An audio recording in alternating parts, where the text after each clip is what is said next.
Hello everyone, welcome back to the channel. Now, before London, before York, there was Colchester, the first capital of Roman Britain, a place of triumph and rebellion. So join me as we take a look at Camulodunum. And before we go any further, you'll have noticed there's something very different. What could it be?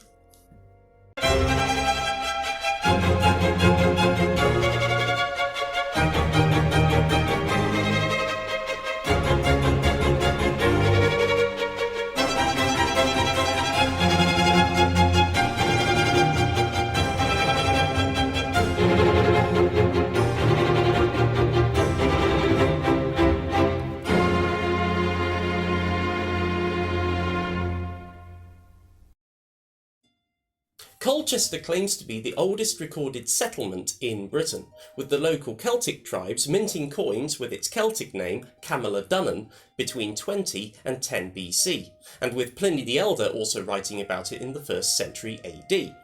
And it was certainly a place of importance before the Romans arrived. The area around modern-day Colchester was already a seat of power before the Romans arrived. It was once the capital of the Trinovantes, one of the most influential tribes of southeastern Britain, but during the late Iron Age it became closely associated with the Cativaloni under King Cunobelinus, who incidentally is the inspiration for Cymbeline, Shakespeare's creation. Now his territory spread across southeastern Britain, and Camulodunum was his capital, a political and economic hub. Archaeological finds in the area have found that there was immense trade between Camulodunum and the Romans before 43 AD, with things like fine glassware and wine. So this wasn't some remote outpost, it was a thriving centre of Brittonic power. In 43 AD, the Roman conquest of Britain began. Now don't you worry, I'll be covering the Roman invasion of Britain in 43 AD in its own separate video. But what you should know is that during the Claudian invasion, Camulodunum was seen as a main target for the Romans, with Emperor Claudius himself leading the army when they took it. After they had taken the city, Emperor Claudius took the surrender of many native tribes there. And after these had been subjugated, the place was chosen as the first permanent legionary fortress in Britain, housing the 20th Legion until they moved out in 49 AD. With the legions gone, the fortress very quickly became the first colonia in Britain, with discharged Roman soldiers making up the bulk of the population, and it very quickly became the first provincial capital of Britannia. Its position was perfect, it was symbolic, politically significant, and already had a pre-existing native settlement, perfect for the Romans. Camulodunum had a couple of different names. The first of these is of course Camulodunum, a Latinisation of Camulodunum, meaning Fort of Camulos, Camulos being the Celtic god of war.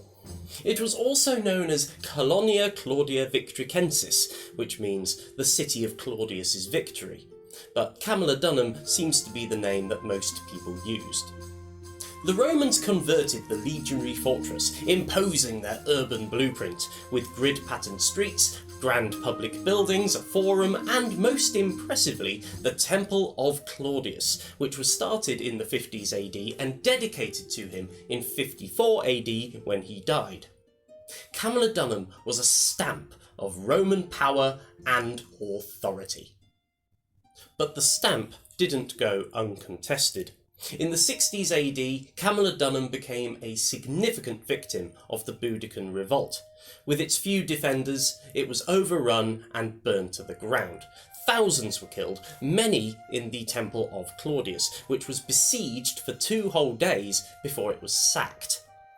You can still see this absolute destruction in the Boudican destruction layer, a layer of ash that has perfectly preserved the memory of this terrible act. However, Camulodunum did rise again, quite literally from the ashes. New walls were built to defend against any potential future revolts, and the Temple of Claudius was restored, and a new forum, a new basilica, and a new theatre were built. The city flourished, with a better eye on defence and civic pride. However, despite all this rebuilding, Camulodunum lost its position as the seat of the Procurator of Britannia to Londinium, increasing Londinium's importance while decreasing Colchester's, and eventually Londinium would usurp Colchester as the capital of Britannia. But Camulodunum remained an important religious, administrative and commercial centre throughout the Roman occupation.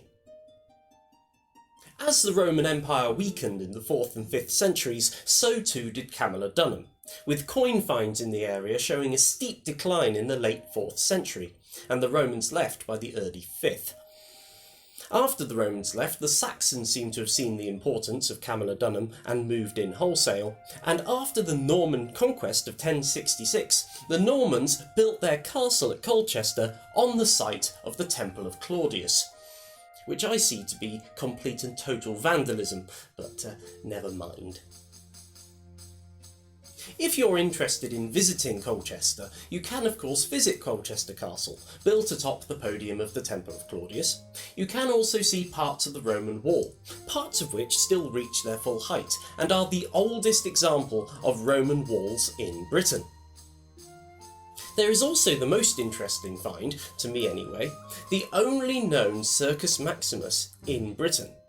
And if you go to Colchester Castle Museum, there's a wide array of Roman artefacts to go and look at. So if you haven't been to Colchester, I very much think you should go and do so.